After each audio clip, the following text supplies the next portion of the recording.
हा सत्संग संत रामपालजी महाराजांचा असून मराठी भाषिक भक्त समाजास सहज समजावे म्हणून हिंदी भाषेतून मराठी भाषेत रूपांतरित करण्यात आलेला आहे.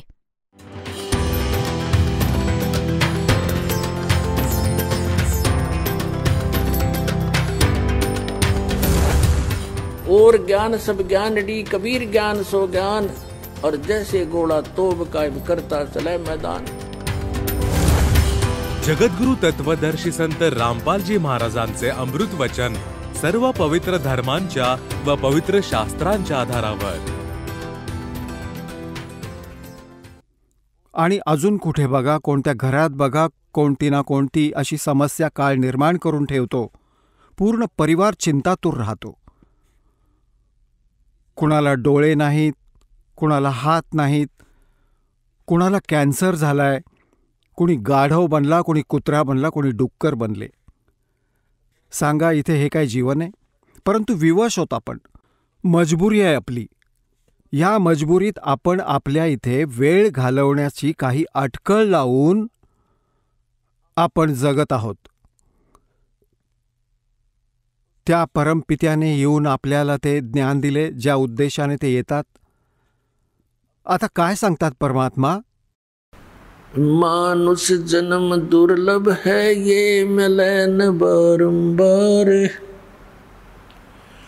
तरवर से पत्ता टूट गिरे वो बोर न लगता डार. राम नाम रटते रहो जब तक घट में प्राण. कब हो तो दीन दयाल के भनक पड़ेगी कान. जप तप संयम साधना सब सुमरण के माही. कहे कबीर जाने राम जन सुमरण सम कछु नाही. परमात्मा आपल्याला आठवण करून देतात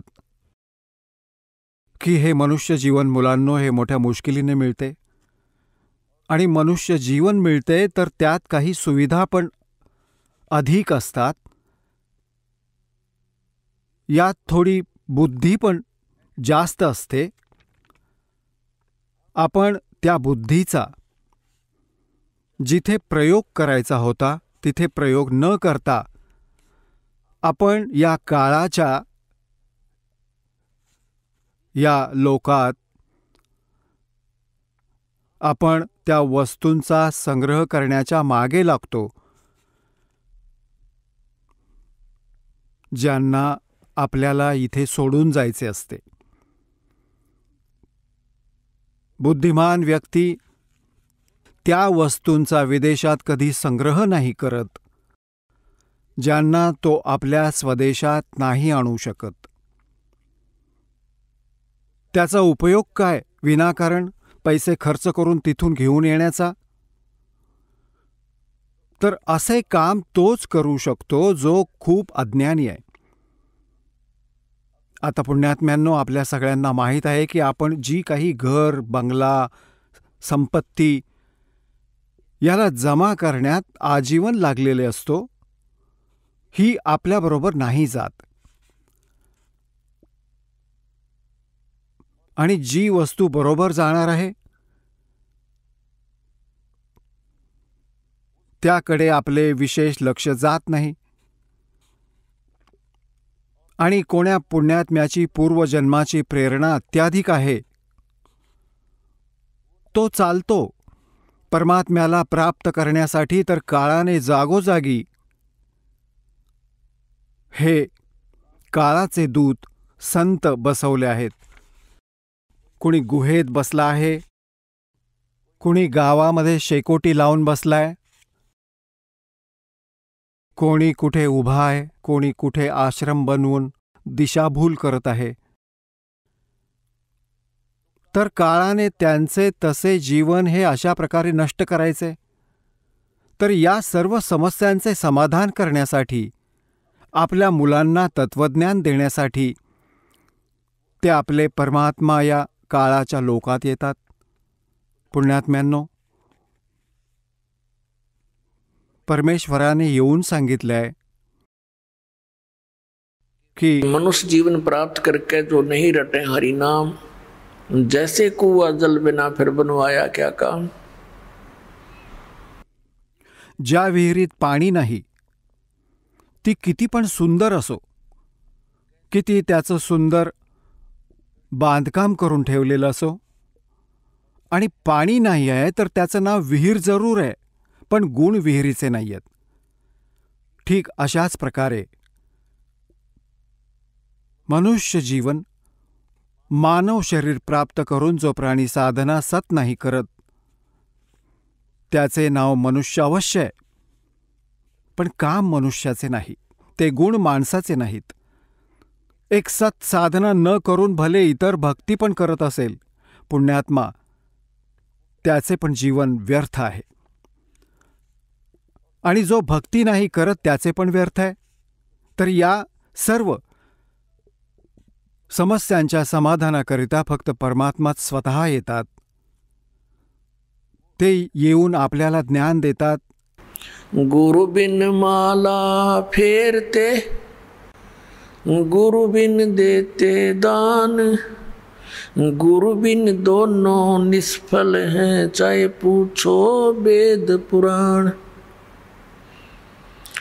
गुरु बड़े गोविंद से मन में देख विचार, हरि सुमरे सो वार है, गुरु सुमरे होए पार। परमेश्वराने येऊन आपल्याला या पूर्ण प्रक्रियेशी परिचित केले आहे की परमात्मा कसे प्राप्त होऊ शकतात, तुम्ही काळाच्या जाळ्यातून कसे सुटू शकता. त्यासाठी सर्वात पहिल्यांदा मालकांनी सांगितले आहे की सर्वात पहिल्यांदा गुरु हवा आणि गुरु पूर्ण हवा. अर्धवट गुरुपासूनही कोणताही लाभ होणार नाही. आता पूर्ण गुरुची ओळख कशी होईल? आपले जे सद्ग्रंथ आहेत, ज्यांना आजपर्यंत आपण शिरोधार्य मानत आलो आहोत, पवित्र चारही वेद, पवित्र श्रीमद भगवद्गीता आणि पवित्र 18 पुराणे, हे आपले हिंदू धर्माचे सद्ग्रंथ मानले जातात. तसे तर हे सद्ग्रंथ, हे शास्त्र कोणत्या धर्मविशेषाचे नाहीत. हे तर मानव समाजासाठी एक संदेश आहे भगवानांचा. हे त्यावेळी लिहिले व बोलले गेले होते ज्यावेळी कोणताही धर्म नव्हता. तरी पण आता हे हिंदू समाजाचे निमित्त केले गेले आहेत.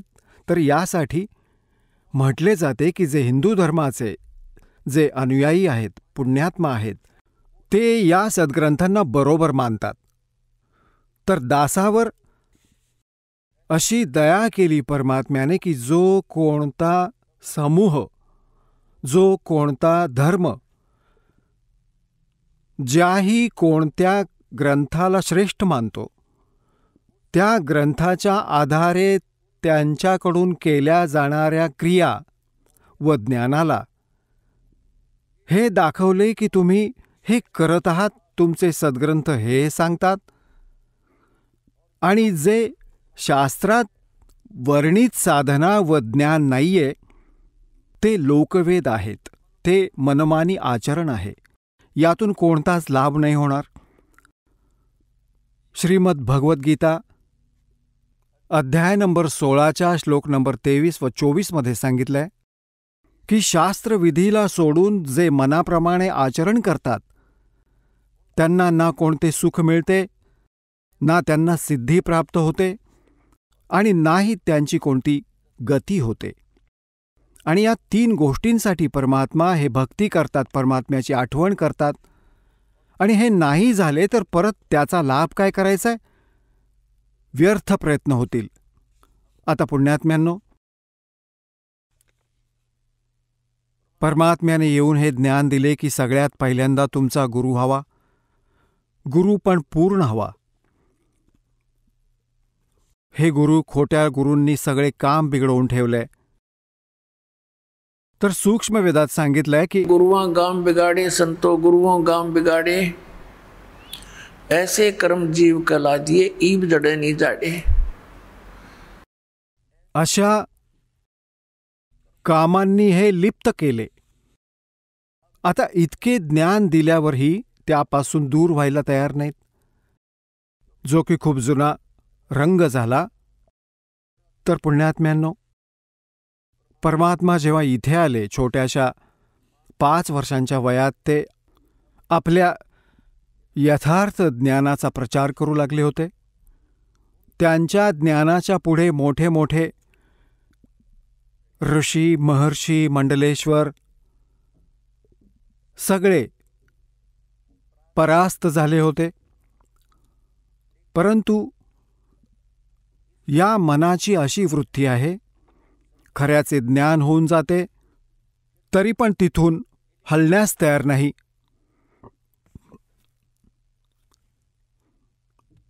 एक वेळेस हा दास नगरात शहरात सत्संग करू लागला होता. भक्तांनी सगळ्यांनी मिळून ही योजना केली होती. सन 2003 मध्ये आमचा एक एपिसोड तयार केला गेला होता, परिभाषा प्रभू की, आणि त्या आस्था चॅनेलवर तो दाखवला गेला होता. तो 6 महिने चालू होता. हे सगळे संत आणि पंथ चिडले. त्यांनी त्या आस्था चॅनेलच्या मालकावर इतका दबाव आणला की या कार्यक्रमाला बंद करा, नाहीतर आमचे सगळे कार्यक्रम परत घेऊ. हे तर कळण्यासारखेच आहे की जिथे हे चालेल त्याचं तिथे कुठले चालू नाही शकणार, कुणी ऐकणारच नाही. तर त्यांनी नाईलाजाने आमचा कार्यक्रम बंद केला. समस्या आली ही परमात्म्याचा संदेश त्याच्या मुलांपर्यंत जायचा होता. या काळाच्या दूतांनी त्याला आडकाठी घातली. मग नगरात योजना बनवली. नगरात जाऊन प्रचार करावा, पुस्तके वाटावीत आणि सीडी बनवून द्यावीत. हा कार्यक्रम चालू केला तर त्यात पण विरोध निर्माण केला. नगरात परत भांडणं करायला यायला लागले. तर तेव्हा हा दास हे ज्ञान सांगत होता. एक बहीण आली एका नगरात, एका शहरात, आणि त्या शहरात स्थानिक जे चॅनेल्स असतात, स्थानिक जसे केबल पद्धती असते, त्यावर आम्ही 15-20 दिवस आधी ती सीडी चालवत होतो त्याला देऊन, कारण की शहरातील लोक याने परिचित व्हावेत की आम्ही त्यांना काय सांगू इच्छित आहोत. तर त्या बहिणीने सांगितले की मी TV बघत होते, लवकर चॅनेल बदलत होते, संतांचे सत्संग ऐकायची खूप हौस होती. कोणाचाही सत्संग ऐकत असे, 5-4 मिनिटांनंतर विचार करीत असे की दुसऱ्याचे वचन ऐकते, याचा आनंद नाही वाटला. तर असे करत तुमचा हा कार्यक्रम मी पाहिला. एकदा चालू झाला तर 1 तासाची सीडी होती ती. सांगू लागली 1 तासापर्यंत मी कधी बघायची, कधी मला राग यायचा की हा ब्रह्मा विष्णू महेशाच्या विषयी काय बोलत आहे. आणि जेव्हा प्रमाण दाखवायचे, कारण मी त्यांना वाचत होते, मला आठवत पण होते आणि माझ्याजवळ ते ठेवले पण होते, असे करत ते सगळे काही 15-20 दिवस एकसंधपणे कार्यक्रम पाहिला तिने.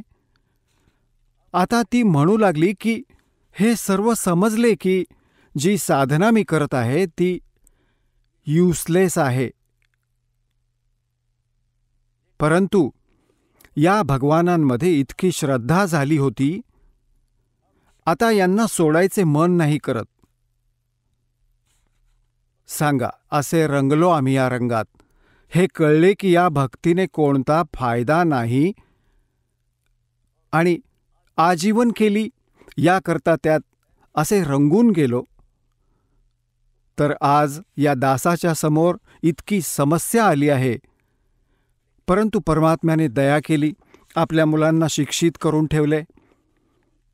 परमात्म्याचे कोणतेही काम त्रुटीयुक्त नाही असत. परमेश्वराने 600 वर्षांपूर्वी आपला प्रिय आत्मा धर्मदासजी यांना सांगितले होते, कारण धर्मदास खूप दुःखी झाला होता. धर्मदासजी हिंदू धर्मात जन्मले होते. वैश्य कुळात जन्म होता. व्यापाऱ्याच्या घरात. खूप मोठा धनी परिवार होता त्यांचा.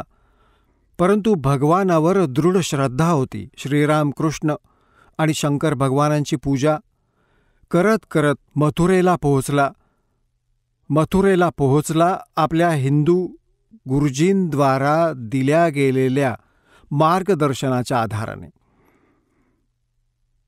त्यांचे रूपदास नावाचे गुरुजी होते. रूपदासजींनी त्यांना हे शिकवून ठेवले होते, रामकृष्णाचा जप जपत रहा, शंकर भगवानाची पूजा सोबत करत रहा, विष्णूजींची इष्टरूपात पूजा करायला सांगितली होती, कारण ते वैष्णव संत होते.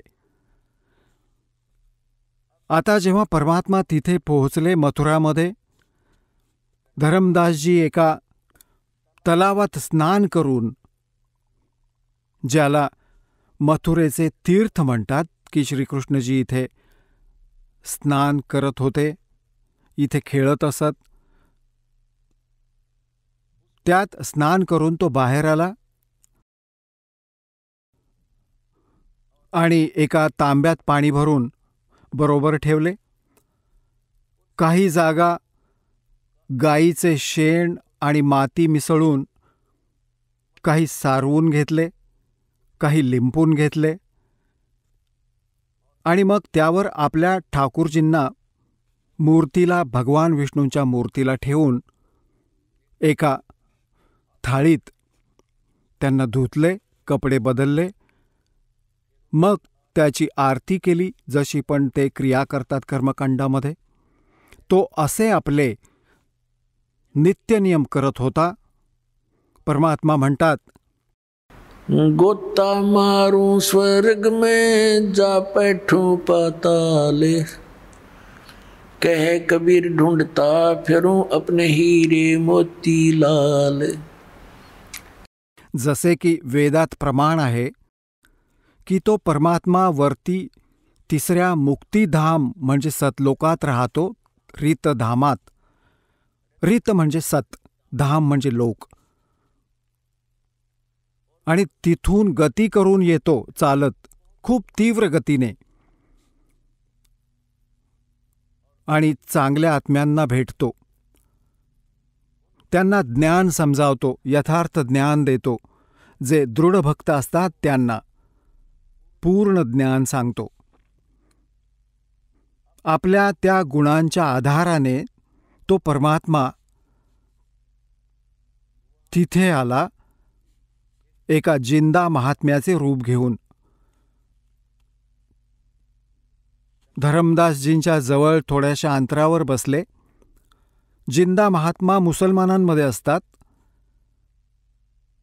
त्यांची वेशभूषा जी जिंदावाली असते, अधिकतर ते जिंदा महात्मा मुसलमानात असतात. परंतु जनसाधारण त्यांना साधू संत एकसारखेच मानतात, काही अंतर नाही मानत. तरी पण ज्यांना ज्ञान आहे ते समजून जातात की हे साधू कोणत्या धर्माशी संबंध ठेवतात. जसे तुम्ही जैनांना बघाल तर काही निर्वस्त्र फिरत असतील, किंवा तोंडावर पट्टी बांधून ठेवलेली असेल, आणि अनवाणी फिरत असतील, कपडा ठेवतात शरीरावर, तर त्यावरून लक्षात येते की कोणत्या धर्माशी संबंधित आहे हा साधक. आता धर्मदासजींपासून जवळजवळ 50 फुटाच्या अंतरावर परमात्मा विराजमान झाले. धर्मदासजी क्रिया करत होता आणि त्यानंतर दररोज तो जो गीताजीचा पाठ करत असे, एका अध्यायाचा दररोज, त्याने काय पाहिले धर्मदासजींनी की एक मुसलमान संत आणि तुझ्या या साधनेला अत्यंत लक्षपूर्वक पाहत आहे. तर त्याने विचार केला, हे स्वाभाविक असतं प्रत्येक भक्त आत्म्याचे की निसंशय तो कोणत्याही धर्माशी संबंधित असू दे, जो भक्त असेल, धार्मिक असेल, त्यात द्वेष नाही असत. द्वेष व आपल्यातही ही भांडणाची व्यवस्था हे नकली गुरूच करवत असतात. तर प्रत्येकाची ही मनपूर्वक इच्छा असते की माझेवाले ज्ञान बरोबर आहे आणि याला आपलेवाले ज्ञान सांगू, याचे पण कल्याण होईल. उद्देश हाच असतो, एक दुसऱ्याला सांगायचे की तुमचा भक्तिमार्ग ठीक नाहीये. आणि कोण शत्रू भावाने थोडेच सांगतो. तर धर्मदासजींनी हा विचार केला की बाबा, हा मुसलमान फकीर आणि याला आपल्या हिंदू धर्माची भक्ती विधी खूप आवडत आहे, खूप पसंत करत आहे. तर त्याने या दृष्टिकोनातून श्रीमद भगवद्गीता अध्याय नंबर 7चा पाठ करू लागला उंच उंच स्वरात. आणि जसा पण अनुवाद त्याला प्राप्त होता, अनुवाद पण सोबत करत होता. जेव्हा त्याने आपले सगळे क्रियाकर्म केले तर परमात्मा जवळ येऊन बसले आणि जेव्हा पाहिले की हा जो धर्मदास आहे ते तर अंतर्यामी होते, जाणत होते याची काय इच्छा आहे व काय कोणत्या कारणाने हे असे उंच उंच स्वरात गीताजीचा पाठ करत आहे. ते त्यांना माहीत पडले होते की हे काही दुसरे सांगू इच्छित आहेत. तसे तर साधू तर वैष्णव संत असतात, ते मुसलमान फकीरांना दूर ठेवतात. पहिले अशी स्थिती होती. तर त्या दृष्टिकोनाने पाहिले तर परमात्मा दूर बसले, जेणेकरून हा दचकू नये की हा मुसलमान कुठून आला माझ्याजवळ. मग हे पाहिले की हे काही सांगू इच्छित आहेत, तेव्हा जवळ आले, त्यांच्या थोडेसे दूर बसले आणि या हावभावाने बसले की काही जाणू इच्छित आहेत. परंतु ते आले होते काही जाणून देण्यासाठी. मग धर्मदासजींनी विचार केला, हा तर खूप लक्ष देऊन ऐकत आहे. त्यांनी 8वा अध्याय परत सुरू केला, तो पण ऐकवला. आता जेव्हा त्याने आपल्या सर्व क्रिया केल्या तेव्हा परमात्म्याने म्हटले की महात्माजी,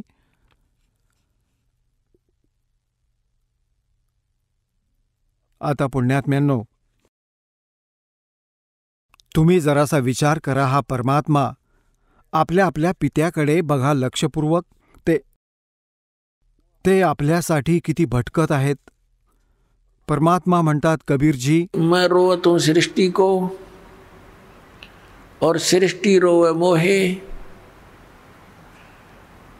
और कह कबीर हमारे वियोग को ये समझ ना सकता कोई. मी तर या मुलांसाठी रडत आहे की तुम्ही चुकीच्या स्थानावर फसला आहात. इथे तुमचे काही पण नाहीये. तुम्हाला मूर्ख बनवून ठेवलंय. हा मुलगा, ही मुलगी, ही गाडी, हे घर, आजीवन यातच मग्न असता आणि एका मिनिटात मृत्यू करवतो, मग गाढव बनवून सोडून देतो. ते घर, मुलगी, गाडी तुमची कशी होईल? इतकेच काम करा जितके वेळ घालवण्यासाठी. आणि तुम्ही काय करता आहात? साधना चुकीची करवून घेत आहे तुमच्याकडून, मग पशु पक्षी बनवतो. आणि आपल्याला काळाने असे चुकीचे मार्गदर्शन केले. आपल्यापर्यंत पोहोचणे पण परमात्म्याला कठीण होत आहे. तसे भगवानासाठी कठीण शब्दप्रयोग करणे स्वभावतः दासाला रुचत नाही. तरी बघत आहे की त्या परमात्म्याने किती संघर्ष करत आपल्यापर्यंत पोहोचलेत. आपल्याच मुलांना आपल्याविषयी सांगण्यासाठी ते धर्मदासजींना तर म्हणतात, हे महात्माजी, आणि स्वतः बनतात जिज्ञासू दास आणि म्हणतात, हे वैष्णव महात्मा, तुमचे ज्ञान मला खूप चांगले वाटले. तुम्ही तर कमाल केलीत. अशी वाणी बोलली आहे की माझ्या आत्म्याला ओढून घेतले. हे महात्माजी, काही असे विधी अजून सांगा ज्याने माझे कल्याण होईल. आता धर्मदासजी मोठे प्रसन्न झाले. की जसा मी विचार केला तसेच झाले? हे जिज्ञासू व मुसलमान महात्मा असूनही आणि आमच्या हिंदू धर्माच्या क्रियांना, साधनेला, भक्तीला याने पसंत केले, तर धरमदासजी परत सांगू लागले की सर्वात पहिल्यांदा गुरु बनवला पाहिजे. आणि तर परमात्मा म्हणाले, ठीक आहे, तर मी तुम्हाला गुरु बनवतो, मला दीक्षा द्या आणि ज्ञान सांगा. धरमदासजी सांगू लागले, असे नाही, मी तुम्हाला शिष्य नाही बनवू शकत, कारण शिष्य बनवणे घोर पाप आपल्या डोक्यावर घेणे असते त्या व्यक्तीचे. आमचे गुरुजी आहेत, तेच नाम देतात आणि तुम्हाला मी माझ्या गुरुजींकडून दीक्षा मिळवून देईन. परमात्म्याने सांगितले, मला कल्याण पाहिजे आणि कोणाकडूनही दीक्षा मिळवून द्या, परंतु त्याआधी मी माझ्या काही शंकांचं समाधान इच्छितो. जेव्हा माझ्या शंकांचे समाधान होईल तेव्हा मी तुमच्याबरोबर तुमच्या गुरुजींकडे चलून आणि दीक्षित होईन. तर धरमदासजी म्हणाले की बोला, काय शंका आहे? मी पहिले तर तुम्ही तुमची पूर्ण क्रिया सांगा, कोणकोणत्या क्रिया मला करायला लागतील. आता धरमदासजी बुद्धिमान होते आणि परमात्म्याच्या ज्ञानाने खूप काही परिचित पण होते, नियमांशी परिचित होते, ज्ञानाने तर नव्हते परिचित. तर त्याने सांगितले की बघा, मी आपल्याला क्रिया नाही सांगू शकत, मी सांगतो की मी कोणकोणत्या क्रिया करत आहे. एकादशीचे व्रत ठेवतो आम्ही, आणि रामकृष्ण आणि सीताराम, राधेश्याम, शंकर भगवान हे आम्ही गुरुजींनी आम्हाला नाम दिले आहे, तो जप करतो. आणि तीर्थांचे भ्रमण करतो, तीर्थस्नान करतो आणि आम्ही व्रत करतो. तर अशी क्रिया केल्याने आम्ही स्वर्गात जाऊ, आमच्या गुरुजींनी असे सांगून ठेवले आहे. तेव्हा परमात्म्याने म्हटले की तुमचे इष्टदेव कोण आहेत? की विष्णू भगवान, श्री विष्णू भगवान, नारायण. आणि श्रीमद भगवद्गीतेचे ज्ञान कोणी सांगितले? जसे की तुम्ही वाचत होतात, धरमदासजींनी सांगितले की श्रीकृष्णजींनी सांगितले, जे विष्णू अर्थात भगवान नारायणाचे अवतार आहेत. आणि हेच सर्व शक्तिमान आहेत, अखिल ब्रह्मांडाचे स्वामी आहेत, नायक आहेत, हेच परम ब्रह्म आहेत. तर परमात्म्याने म्हटले की तुम्ही आता गीता पाठ करत होतात.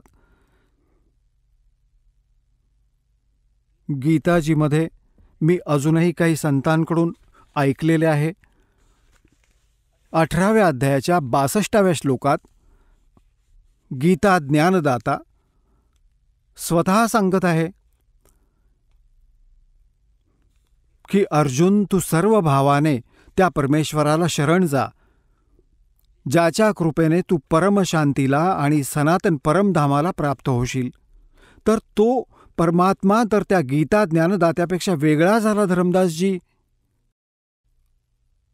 आता धरमदासजींना जसा पाठ शिकवलेला होता त्या नकली गुरु धर्मगुरूंनी, तर तो म्हणे की नाहीजी, नाहीजी, कृष्णजी आपल्याबद्दल म्हणत आहेत, आपल्याबद्दल म्हणत आहेत. परमेश्वराने म्हटले, श्रीकृष्णजी विष्णू अवतार आहे. म्हणाला, बिलकुल, ते विष्णूजी श्रीकृष्ण रूपात देवकीच्या गर्भातून जन्मले होते. ठीक आहे. आणि गीताजीचे ज्ञान श्रीकृष्णाने दिले. म्हणाला, हो. आणि श्रीकृष्णजींचा जन्म होतो जसा विष्णूजींचा जन्म मृत्यू होतो की नाही? म्हणू लागले, नाही, हे तर अजरामर आहेत, सर्वेश्वर महेश्वर. तर शाश्वत स्थान कशाला म्हणतात? धरमदासजींनी म्हटले की शाश्वतचा अर्थ ज्याचा शेवट कधी नाही होत, सदा राहणारा. आणि तुम्ही श्रीविष्णूजीला अमर सांगता. गीताजीचे ज्ञान पण श्रीविष्णूजी अर्थात श्रीकृष्णजींनी दिले सांगता. बिलकुल सत्य, धरमदासजी म्हणाले. तेव्हा परमात्म्याने म्हटले गीताध्याय नंबर 4च्या श्लोक नंबर 5 व 9 मध्ये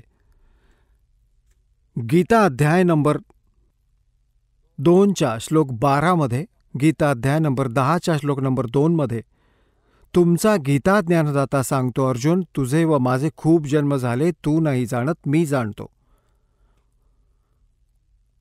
तर हे अविनाशी कसे झाले महात्माजी? आता पुण्यात्म्यांनो, जसे तुम्हाला सांगितले होते की हे कळून चुकले की खरोखरच आपण चुकीची दिशा पकडून आहोत, परंतु हा मागचा रंग व अहम, अभिमान ही काळाची चाल आहे. हे लवकर बरे नाही होत, परंतु परमात्म्याकडे असा हातोडा आहे, याने त्यांना ठीक करेल, मग याने कधीच गडबड नाही होणार. या प्रकारे परमात्म्याने अशा पद्धतीने त्याला प्रसन्न केले.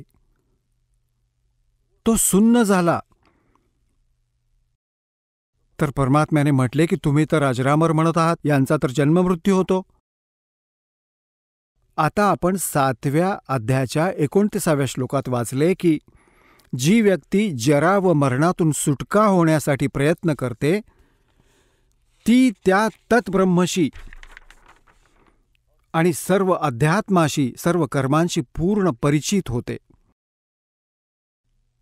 अर्जुनाने विचारले 8व्या अध्यायाच्या पहिल्या मंत्रात, तो किम तद्ब्रह्म, की ते तद्ब्रह्म म्हणजे त्या परमात्म्याला जाणण्याने प्राणी केवळ इथून जन्म आणि मृत्यूच्या रोगातून सुटण्याचाच प्रयत्न करतो. ते किम तद्ब्रह्म, ते तद्ब्रह्म कोण आहे मग? गीता ज्ञानदाता 8व्या अध्यायाच्या 3ऱ्या श्लोकात सांगतो, तो परम अक्षर ब्रह्म आहे. तर हा गीता ज्ञानदात्यापेक्षा तर अन्य झाला. आता धर्मदासजी तर बिलकुल जसा साप हुंगून गेला ना, अशा स्थितीत आले, खूप सुन्न झाले.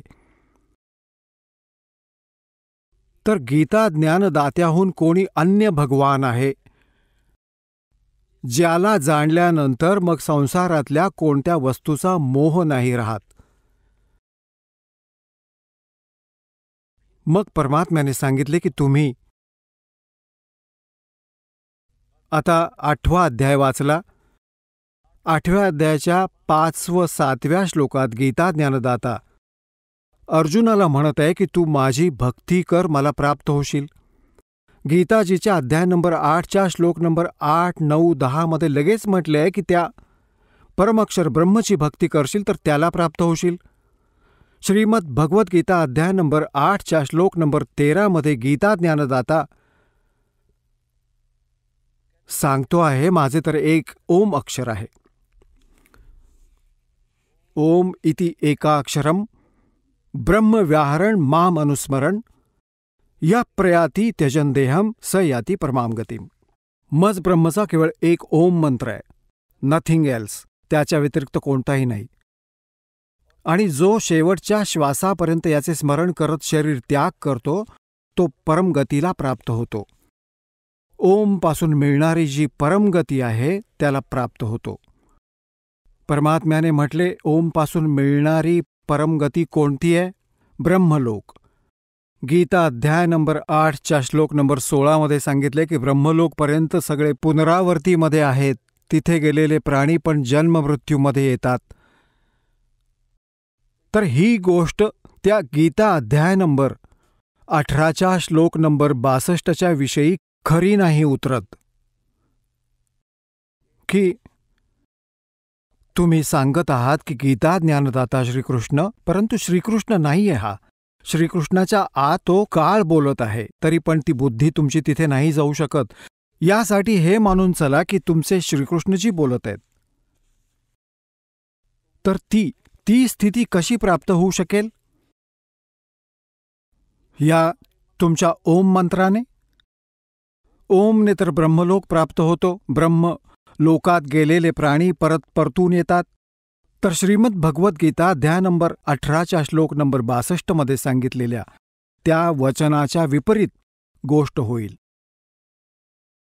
अर्थात तुमचा भगवान ती गती नाही करू शकत, ते शाश्वत स्थान नाही प्राप्त करून देऊ शकत.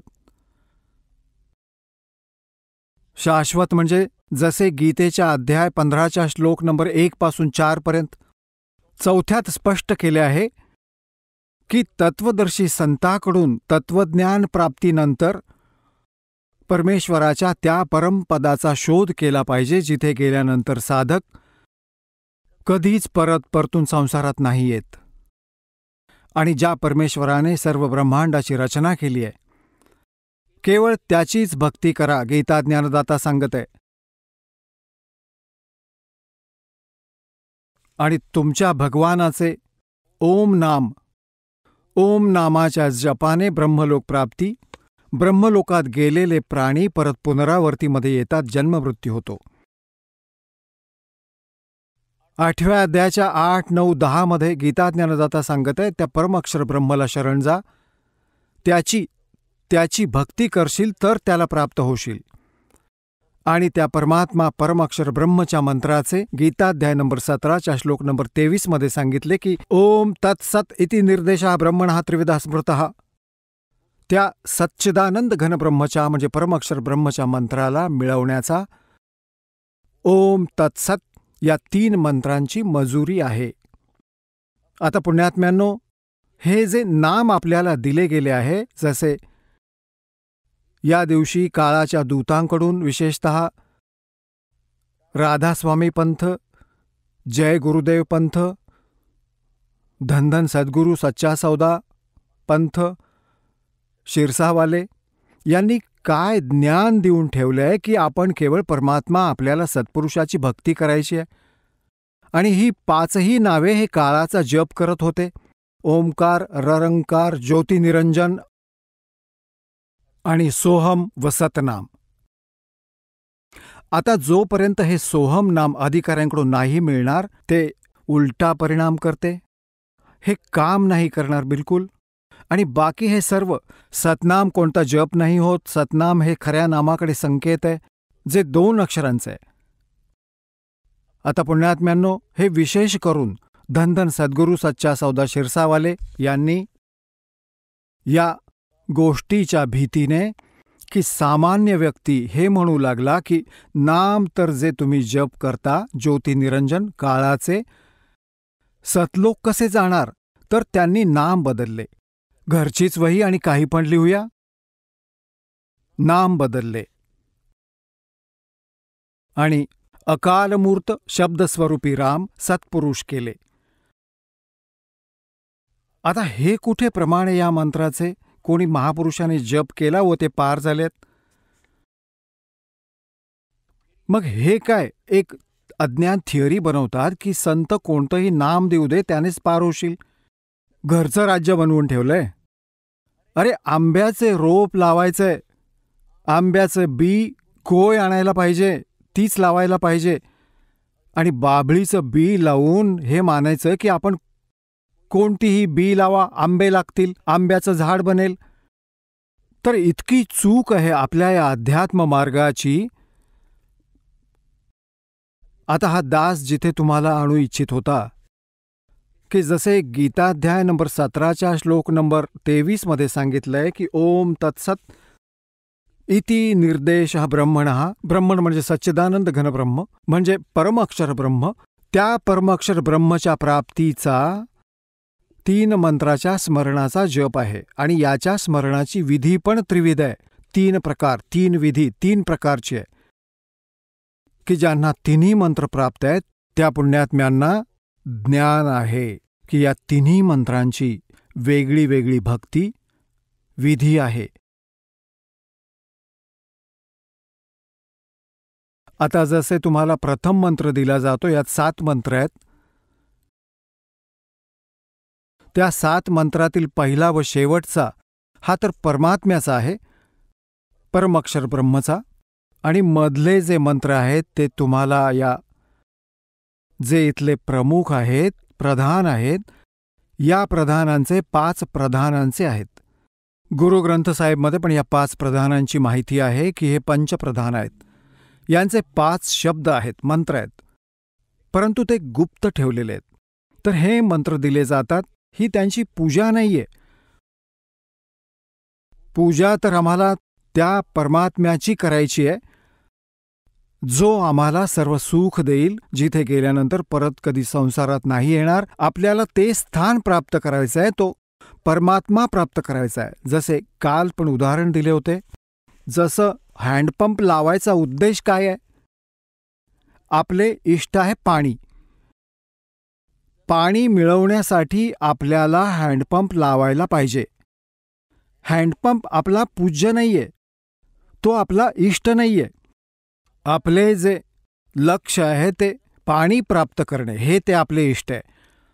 तर त्यासाठी आपल्याला जे यंत्र वापरायचे आहे, प्रयोग करायचे आहे, ते तर एक मजुरी, साधना, एक प्रक्रिया आहे त्या परमात्म्याला मिळवण्याची. ते आपले इष्ट नाहीये.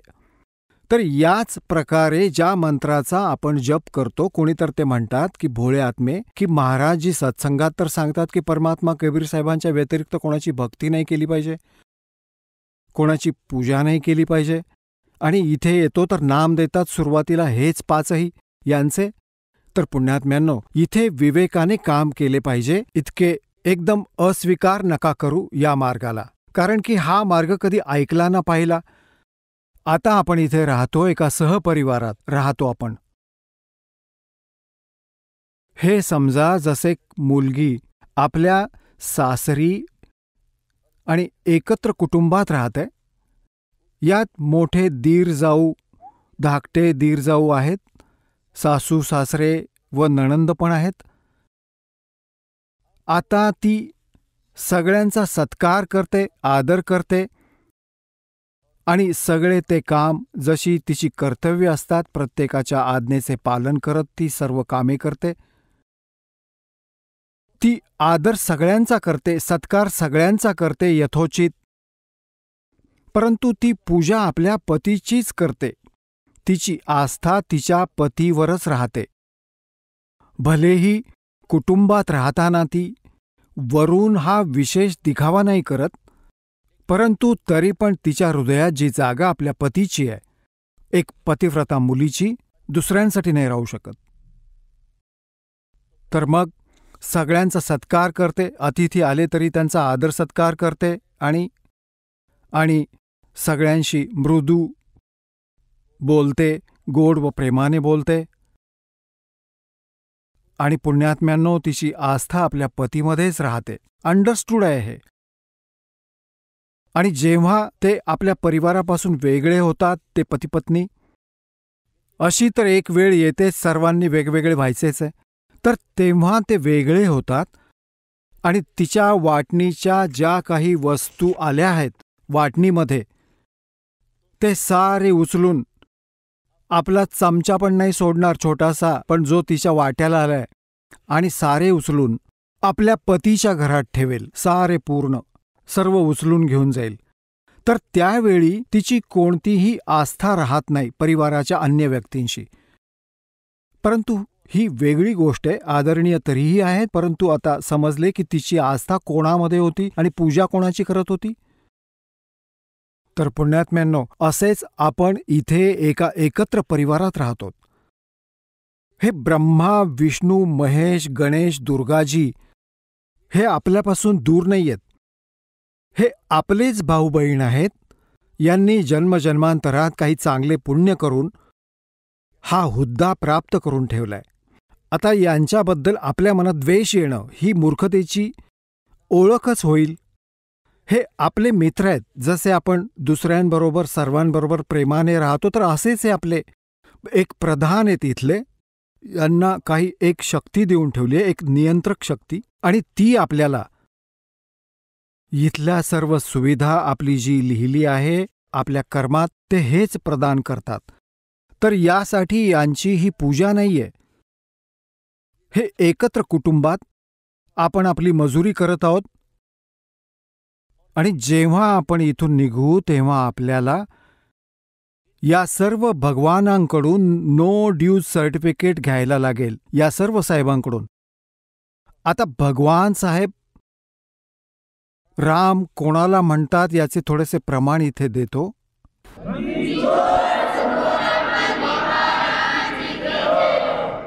जसे एक तहसीलदार आहे, त्याला पण साहेब म्हणतात. आणि SDMला पण साहेब म्हणतात, तर आणि DC ला पण साहेब म्हणतात, कमिशनरला पण साहेब म्हटले जाते, मंत्र्यांना पण साहेब म्हणतात, मुख्यमंत्र्याला पण साहेब म्हणतात आणि प्रधानमंत्र्याला पण साहेब म्हणतात, राष्ट्रपतींना पण साहेब म्हणतात. हे सर्व साहेब म्हणूनच ओळखले जातात. परंतु या साहेबांच्या शक्तीत दिवस व रात्रीचं अंतर असतं. खरे साहेब कोण आहेत? आपल्या देशाचे राष्ट्रपती. ते वास्तवात ते साहेब आहेत, म्हणजे सगळ्यांचे मालक आहेत. तर अशाच या अन्य जितक्या पण पदपोस्ट आहेत, श्री गणेशजींची, श्री विष्णूजींची, श्री ब्रह्माजी, श्री शिवजी, दुर्गाजींची, श्री दुर्गाजी देवींची आणि ब्रह्माजींची, हे पण भगवान साहेब म्हटले जातात. परंतु या प्रकारे यांची तुलना करणे हे किती मोठे साहेब आहेत. श्री ब्रह्माजी रजोगुण विभागाचे मंत्री एका ब्रह्मांडात, श्री विष्णूजी सत्वगुण विभागाचे मंत्री या एका ब्रह्मांडात, आणि तिन्ही लोकांवर यांची ही सत्ता आहे. हे विभागीय मंत्री आहेत. आणि तमोगुण विभागाचे भगवान शंकरजी.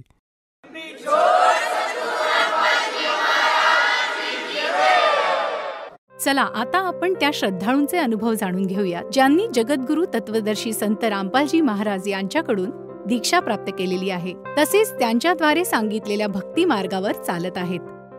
नमस्कार सतसाहेबजी. आपलं नाव? अरुणदास श्रीरामजी सुरदुसे.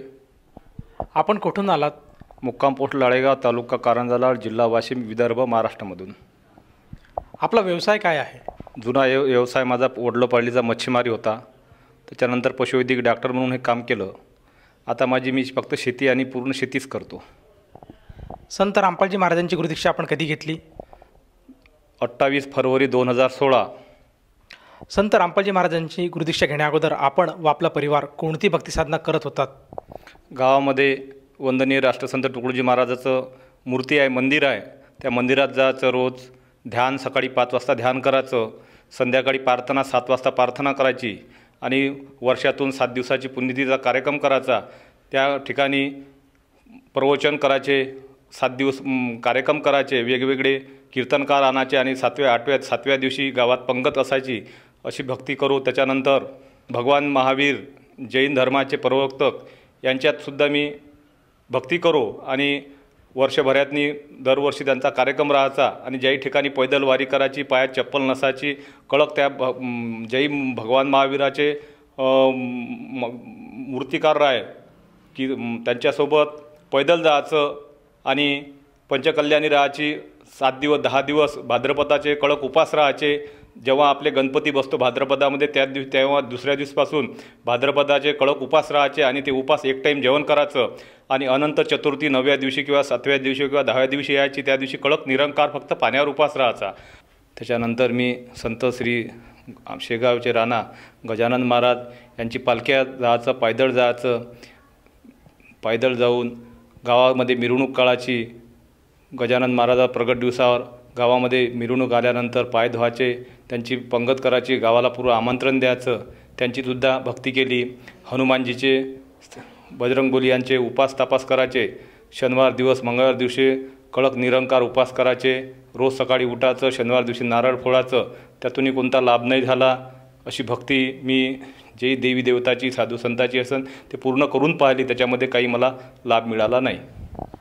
सर, जसं तुम्ही सांगत आहात की आपण जी महाराष्ट्रामध्ये जी प्रचलित भक्तिसाधना आहे ती तर आपण करतच होतात, त्याचप्रमाणे आपण जैन मुनींचीसुद्धा आपण गुरुदीक्षा घेतली होती आणि त्यांच्या मार्गावरसुद्धा आपण चालत होतात.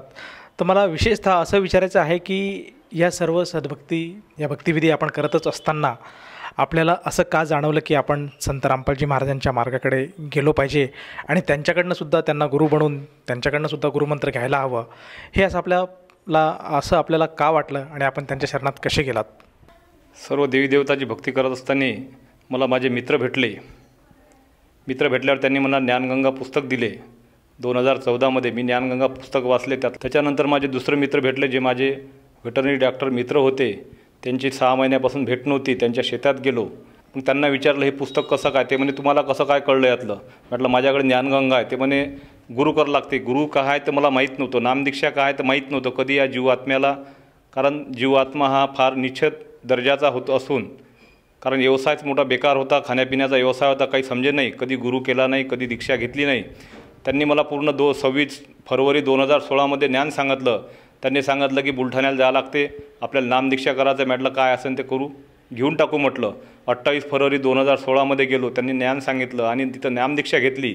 त्यानंतर नामदीक्षा घेतल्यानंतर माझं पूर्ण जीवनच एकदम उडून गेल्यासारखं झालं की एवढी चांगली भक्ती या परमात्म्याची असताना आपण या चरणी ओढलो नाही. आणि तेव्हा 2016मध्ये मी बुलढाणा इथं नामदीक्षा घेतली, गुरु केले.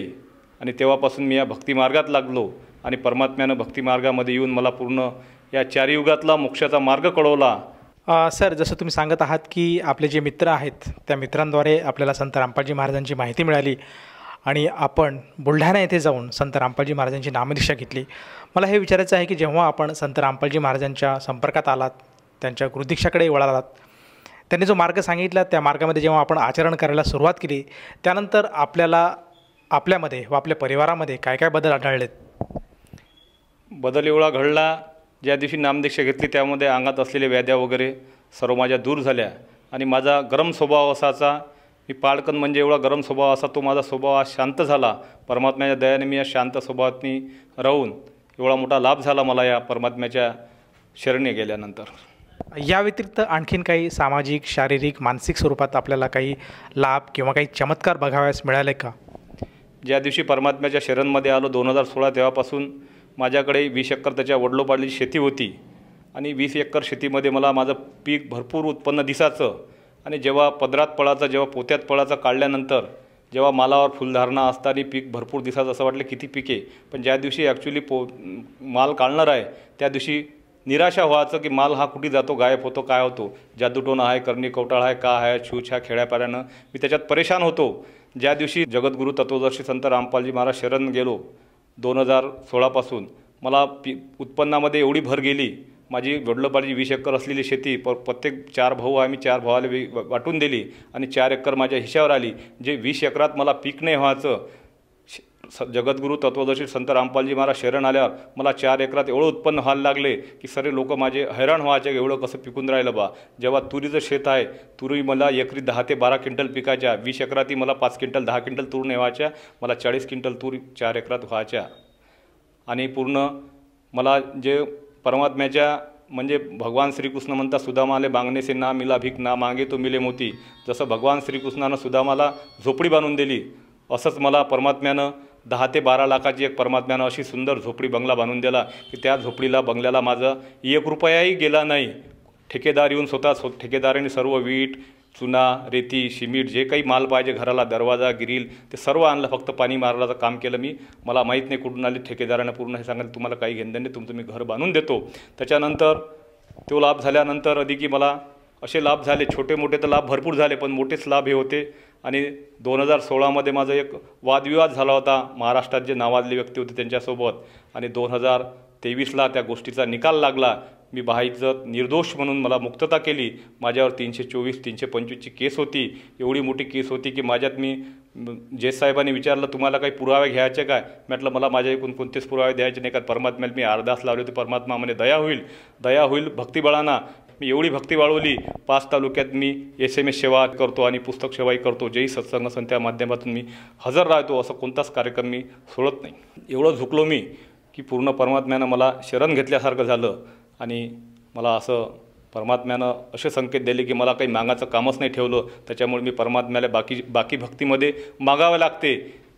नारळ फोळा आपण उपास तापास करायच्यात, उपास तापास करायचं नाही, नारळ फोळाचं काम नाही, कोणतं 1.25 महिना करायचं काम नाही, कोणता उपास नाही. आचरणात आणून नियमात राहून ही भक्ती केली तर लाभच लाभ आहे या भक्तीमध्ये. बाकी भक्तीमध्ये नियम काहीच नाही, सर्व त्याच्यात चालते.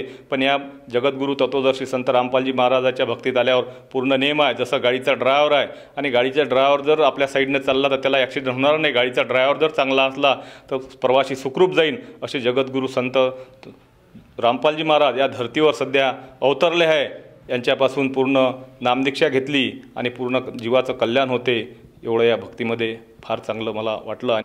सर, जसं तुम्ही सांगत आहात की केवळ संत रामपालजी महाराजांच्या सद्भक्तीमुळे आपल्याला हा लाभ प्राप्त झाला, तर ह्या आपल्या लाभातनं, ह्या आपल्या अनुभवातून आपण आपल्यासारखे जे आजूबाजूचे आपले सहकारी शेतकरी आहेत आणि महाराष्ट्रातला जो शेतकरी आज त्रस्त आहे, दुःखी आहे, कष्टी आहे, निसर्गापुढे, त्याचप्रमाणे उत्पन्नामध्ये त्याला घट होते आहे, बाजारभाव मिळत नाही, तर अशा सर्वांना आपण आपल्या अनुभवातून काय संदेश द्याल?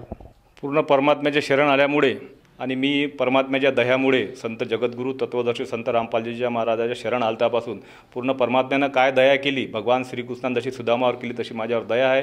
फक्त नियमात राहावं लागन, नियमाचं पालन करावं लागन, तेव्हाच ते सर्व काही घडन. आणि उत्पन्नामध्ये जगद्गुरू तत्वदर्शी संत रामपालजी महाराजाच्या भक्तीत आल्यामुळे मला भरपूर पीक होत आहे. कुठेही गेलो तरी मला कोणता त्रास नाही.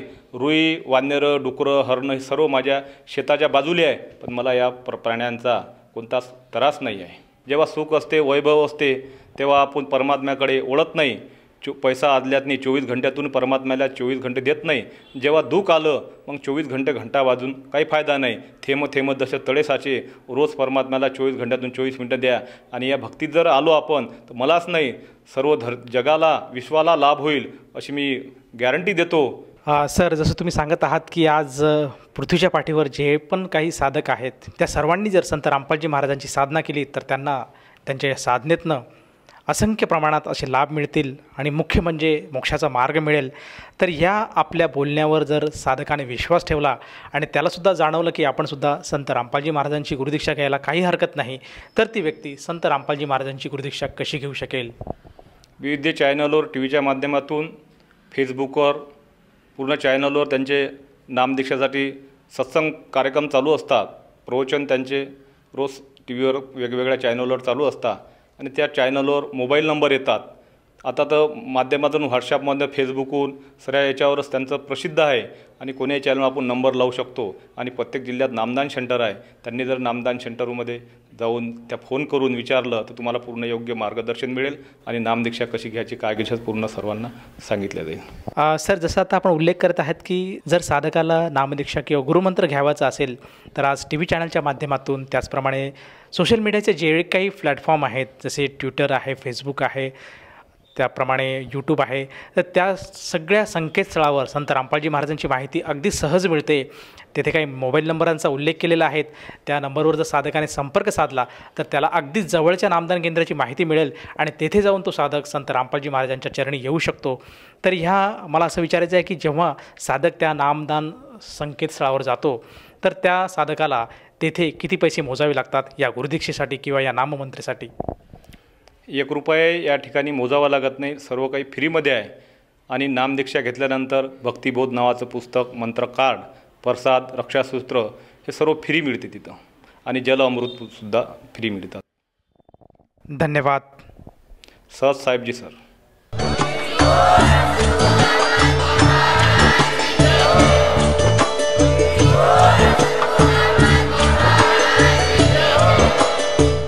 आपण ऐकत होता जगद्गुरू तत्वदर्शी संत रामपालजी महाराज यांचे मंगल प्रवचन, ज्यांच्या शुभ आशीर्वादाने संपूर्ण विश्वामध्ये 500 पेक्षा जास्त नामदीक्षा केंद्र आहेत, जिथे निशुल्क नामदीक्षा दिली जाते. निशुल्क नामदीक्षा प्राप्त करण्यासाठी आणि अधिक माहितीसाठी संपर्क करा 7030303951 7030303952. अद्वितीय आध्यात्मिक ज्ञान वाचण्यासाठी, पाहण्यासाठी आणि ऐकण्यासाठी संत रामपालजी महाराज ॲप अवश्य डाउनलोड करा किंवा आमची वेबसाईट www.jagadgururampalji.org वर व्हिजिट करा. आम्हाला सोशल मीडियावर फॉलो करा. सर्व पवित्र धर्मांच्या पवित्र शास्त्रांवर आधारित प्रमाणित अनमोल पुस्तक ज्ञानगंगा किंवा जगण्याचा मार्ग यापैकी कोणतेही एक पुस्तक निशुल्क मागवण्यासाठी आपण आम्हाला आपले पूर्ण नाव, पूर्ण पत्ता, पिनकोड आणि फोन नंबरसह लिहून 7030303951 किंवा 7030303952 या नंबरवर SMS करू शकता किंवा 7030303950 या नंबरवर व्हॉट्सअप देखील करू शकता.